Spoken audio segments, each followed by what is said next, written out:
এবার চলে আসা 309 পৃষ্ঠায় কাজের পরে তথ্যভিত্তিক সম্ভাবনা নির্ণয়। এটা রিডিং করবা, তবে আমি শর্টকাট একটা বুদ্ধি বলে নেই। এটা হচ্ছে, এখান থেকে একটা প্রশ্ন আসবে যে আপেক্ষিক গণসংখ্যা কত। আচ্ছা বলো তো, আমরা যে কোনো ঘটনা ঘটার সম্ভাবনার সূত্র কি? স্যার উক্ত ঘটনার অনুকূল ফলাফল ডিভাইড বাই মোট ফলাফল। এইবার আসো, আমি এখন একটা প্রশ্ন দিচ্ছি, এটা খুব নৈবেদ্যিকের জন্য খুব ইম্পর্টেন্ট। একটি মুদ্রা 100 বার নিক্ষেপ করা হলো, করলে 70 বার তেল পাওয়া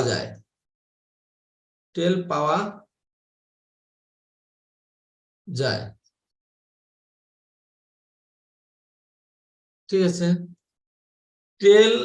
তেলের আপেক্ষিক গণসংখ্যা কত? আপেক্ষিক গণসংখ্যা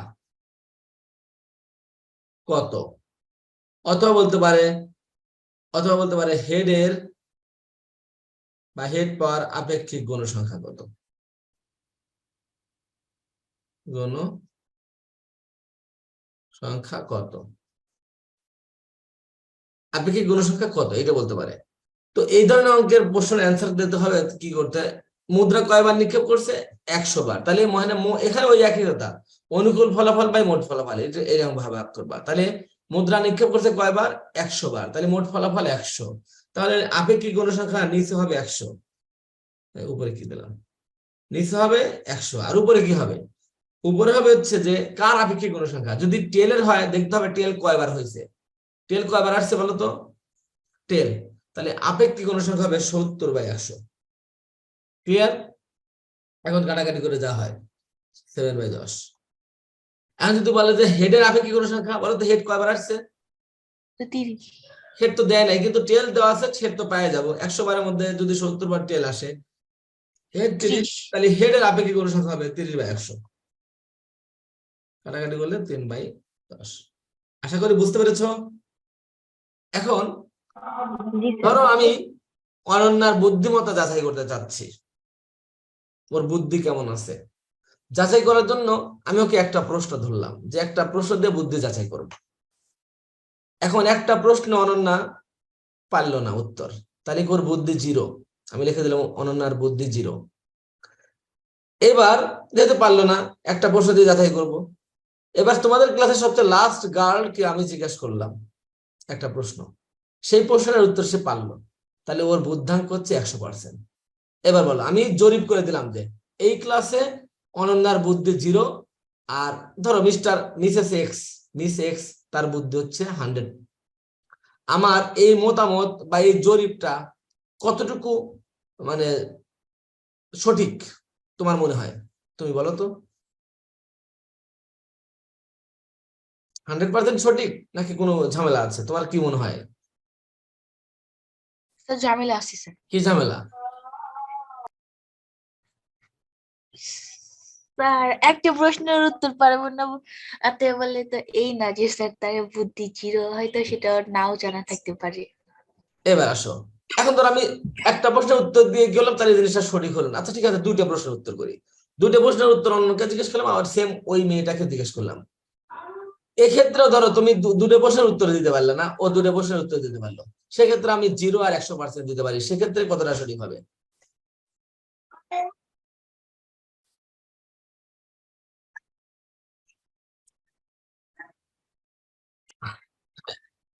তাহলে এখন বলো, এবার দুটো করে প্রশ্ন করার পরে তাহলে কি এখন সঠিক হবে? না স্যার। ধরো আগের তুলনায় এটা সঠিক কত পার্সেন্ট হবে?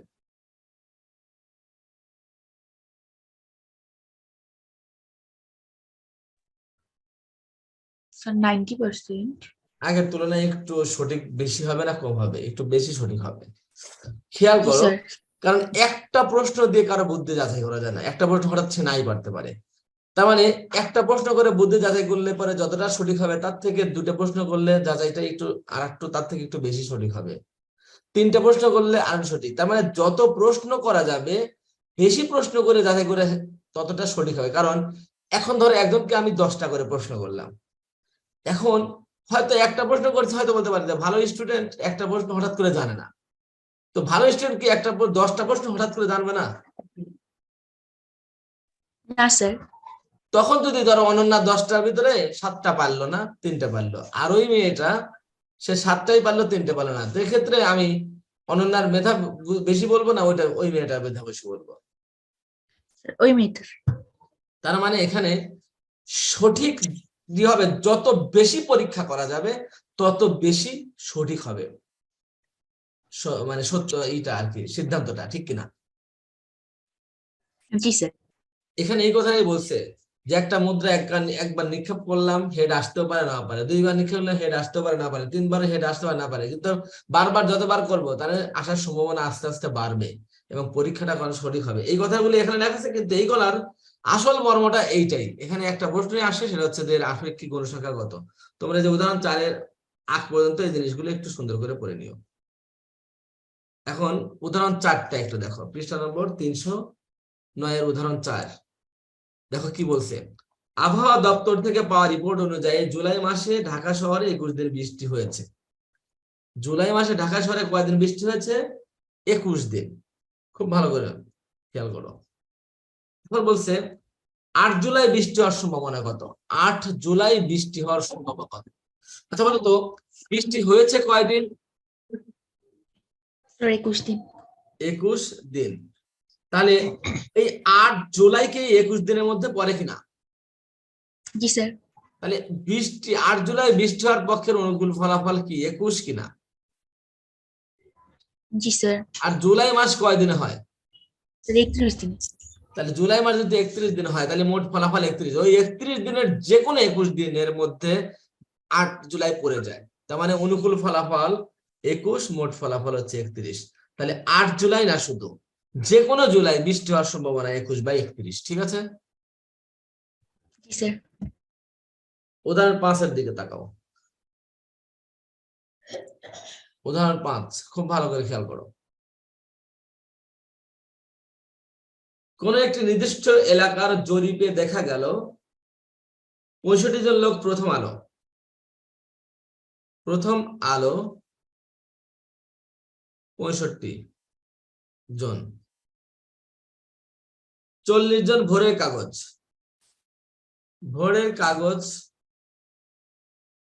40 জন, 52 জন যুগান্তর পত্রিকা পড়ে, যুগান্তর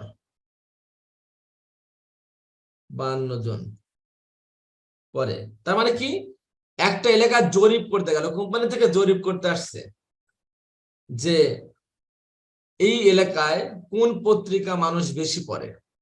তো আয়সা জরিপ করে দেখলো যে প্রথম আলো 65 জন পড়ে, ভোরের কাগজ পড়ে 40 জন, যুগান্তর পড়ে 52 জন। এখন এদের মধ্যে একজনকে দৈবভাবে নির্বাচন করলে তিনি যুগান্তর পত্রিকা পড়েন, এর সম্ভাবনা কত? তিনি প্রথম আলো পড়েন না, এর সম্ভাবনাও নির্ণয় করো। অর্থাৎ ধরো তোমাদের স্কুলে স্টুডেন্ট গুলো আছে, এদের মধ্যে প্রথম আলো 65 জন পড়ে, ভোরের কাগজ 40 জন পড়ে, যুগান্তর পড়ে 52 জন। এখন তুমি গেটে দাঁড়ায় একটা কোম্পানির লোক বা পত্রিকা কোম্পানির লোক একজনকে ধরলো, ধরো তোমার অন্যকেই ধরলো, এইবার ধরে জিজ্ঞেস করলো, আচ্ছা আপনি কি পত্রিকা পড়েন? তাহলে সেই অনন্যা প্রথম আলো পড়তে পারে, ভোরের কাগজও পড়তে পারে, যুগান্তরও পড়তে পারে, ঠিক কিনা?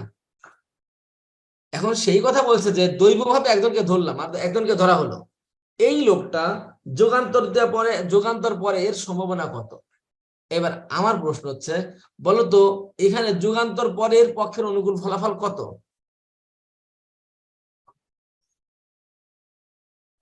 52। আর মোট ফলাফল কত? মোট ফলাফল কি পত্রিকা পড়ে এই কয়জন? তাহলে মোট ফলাফল কত? 157 না? স্যার আপনার এখানে স্যার 5। জি স্যার। জনকণ্ঠ একটা আছে, এটা নেন নাই। জি স্যার, নেননি স্যার একটা। ও সরি সরি সরি, 45 জন জনকণ্ঠ আছে। জনগণ। জি স্যার। আচ্ছা, জনকণ্ঠ 45 জন আছে, জনকণ্ঠ, আচ্ছা 45। তাহলে 45 আর 57, তাহলে 5 10 দিয়ে 12,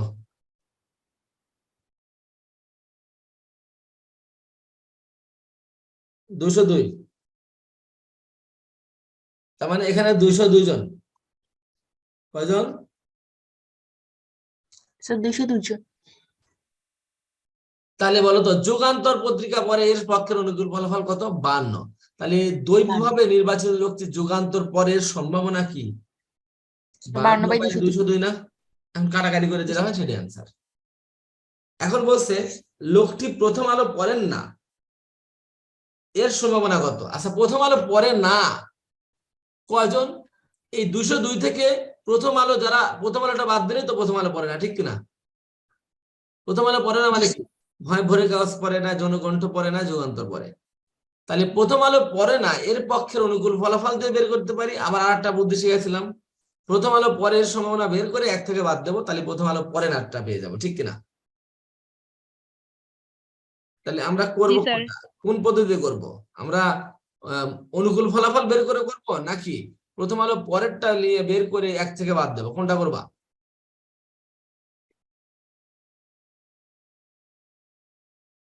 আমরা অনুকূল ফলাফলই বাদ দিয়ে দিই। যে প্রথম আলো পড়ে না এর পক্ষের অনুকূল ফলাফল সমান 202 মাইনাস 40 যোগ 65। 202 মাইনাস 65। 5 হাতে কত হলে 12 হয়? 137। 137। তাহলে এই 137 জন প্রথম আলো পড়ে না, তাহলে মোট ফলাফল কত? 202। তাহলে নির্বাচিত লোকটি প্রথম আলো পড়ে না এর পক্ষে এর সম্ভাবনা 137 বাই 202। কথা কি ক্লিয়ার? জি স্যার। এখন কথা হচ্ছে যে শুধু কি এইটাই যেতে পারে? যে কোনোটাই তো যেতে পারে, আমরা এগুলো পারবো না? জি স্যার। এবার চলে যাও পৃষ্ঠা 310 একটা কাজ আছে।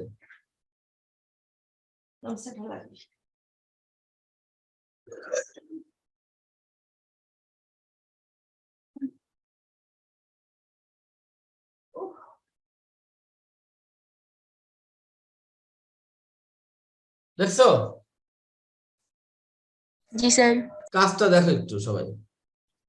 একটি জরিপে দেখা গেল কোন বিশ্ববিদ্যালয়ে প্রথম বর্ষে, এই যে অনার্স ভর্তি পরীক্ষায় প্রথম বর্ষে 284 জন ছাত্র অর্থনীতিতে, 6 জন ছাত্র ইতিহাসে, 253 জন ছাত্র সমাজ বিজ্ঞানে, 169 জন ছাত্র ইংরেজিতে ভর্তি হয়েছে। বলছে এদের একজন ছাত্রকে দৈহিক নির্বাচিত করলে নির্বাচিত ছাত্রটি সমাজ বিজ্ঞানে হবে না, এর সম্ভাবনা কত? এটা কি পারবো কিনা? জি স্যার। আমাকে কি করে দিতে হবে, বলতে হবে এটা?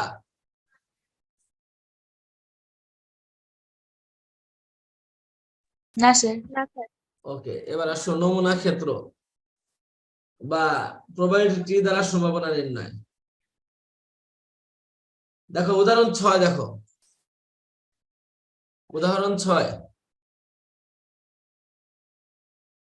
মনে করি 2টি নিরপেক্ষ মুদ্রা একসাথে একবার নিক্ষেপ করা হলো।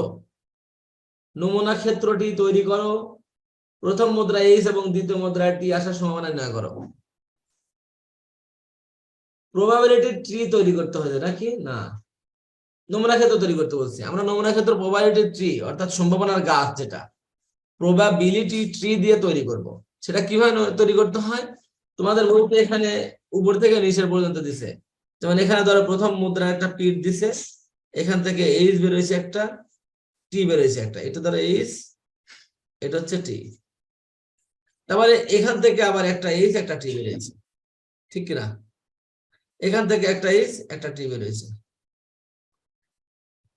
তাহলে এটা হচ্ছে প্রবাবিলিটি ট্রি। তাহলে এর নমুনা ক্ষেত্রটা কি হবে? এইখান থেকে আসবে H H H T T H T T. তার মানে এটা H H H T T H T T. এইটা হচ্ছে তোমার নমুনা ক্ষেত্র। ক্লিয়ার? এখন এই নমুনা ক্ষেত্র তো বের করলাম, তারপরে বলছে যে প্রথম মুদ্রায় এইচ এবং দ্বিতীয় মুদ্রায় টি আসার সম্ভাবনা নির্ণয় করো।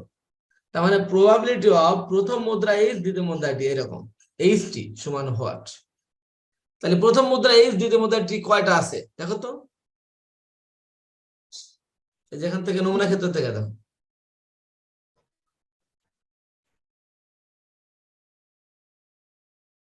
হ্যালো, প্রথম মুদ্রা এইচ, দ্বিতীয় মুদ্রা টি, কয়টা আছে? স্যার একটা। কয়টা? স্যার একটা। একটা। এই যে সেটা হচ্ছে এইটা, এই যে প্রথম মুদ্রা এইচ, দ্বিতীয় মুদ্রা টি, তাছাড়া আর প্রথম মুদ্রা এইচ, দ্বিতীয় মুদ্রা টি নাই। তাহলে অনুকূল ফলাফল 1 আর মোট ফলাফল কয়টা? 1টা 2টা 3টে 4টা, তাহলে 1/4 অ্যান্সার।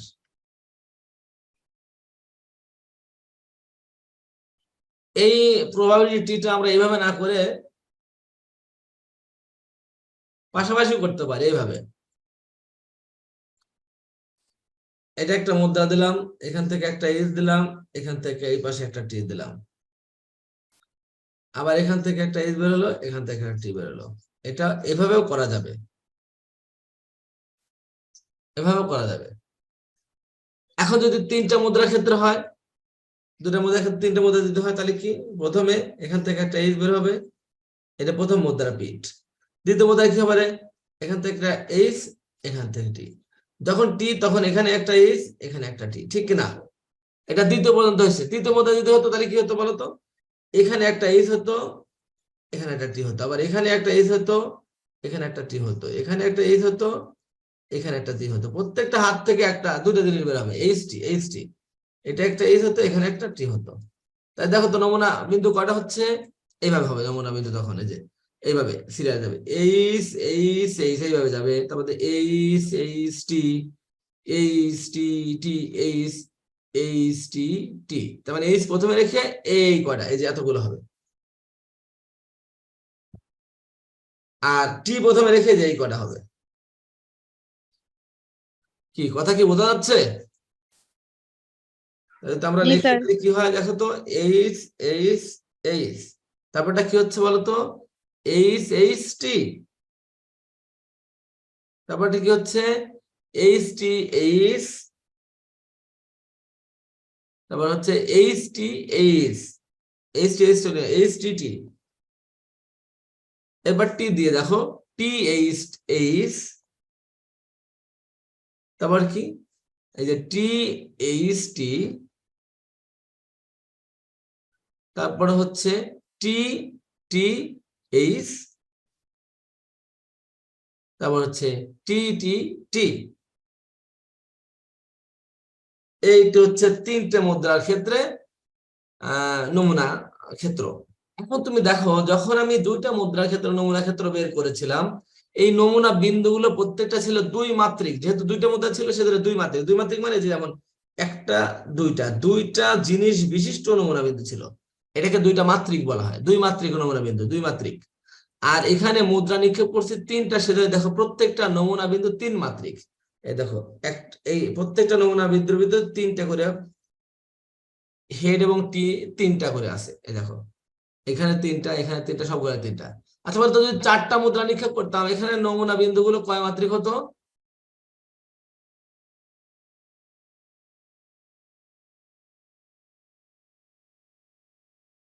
বলো। হ্যালো, আমার কথা শুনতে পাচ্ছ?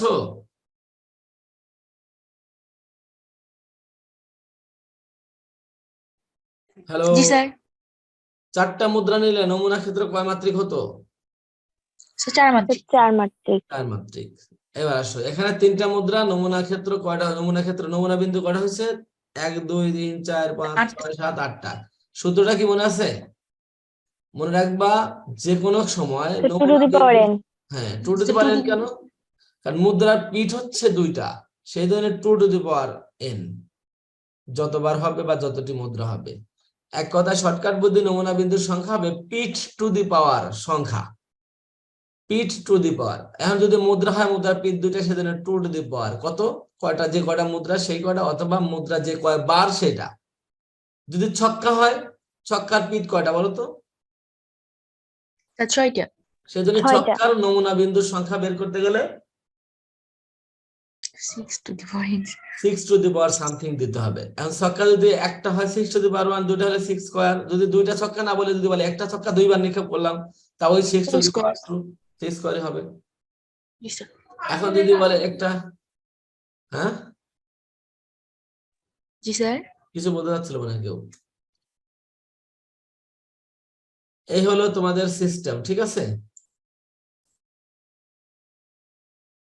ওকে, এখন এই যে এইটার তোমাদের নমুনা প্রশ্ন আসে যে একটি 3টি মুদ্রা বা 4টি মুদ্রা একসাথে নিক্ষেপ করা হলো, অথবা একটি মুদ্রা 4বার নিক্ষেপ করা হলে নমুনা ক্ষেত্রটি তৈরি, প্রবাবিলিটি অঙ্কনের মাধ্যমে নমুনা ক্ষেত্রটি তৈরি করে, এটা আসে পরীক্ষায়। তার জন্য একটু ল্যাঙ্গুয়েজ লিখতে হবে, ল্যাঙ্গুয়েজটা আমি লিখে দেবো না, বানায় সুন্দর করে শিটে দিয়ে ছবি পাঠাতে দেবো না, ঠিক আছে, কিভাবে হয়। হ্যাঁ, জি স্যার। ওকে, তোমরা তারপরে বইতে আছে, এখান থেকে একটু দেখো। আমাদের আলোচনা প্রায় শেষের দিকে, এখানে আলোচনা শেষ হয়ে গেলে ইনশাল্লাহ সামনের দিন আলোচনাটুকু শেষ করে অঙ্কের ভিতরে ঢুকে যাবো ইনশাল্লাহ, ঠিক আছে। এখন আর কি নলেজ বাকি আছে তোমাদের বলো তো?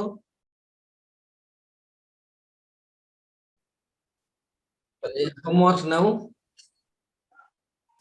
নাম্বার 1, হায়ার ম্যাথ, এই সেম সম্ভাবনার সকল টুকিটাকি।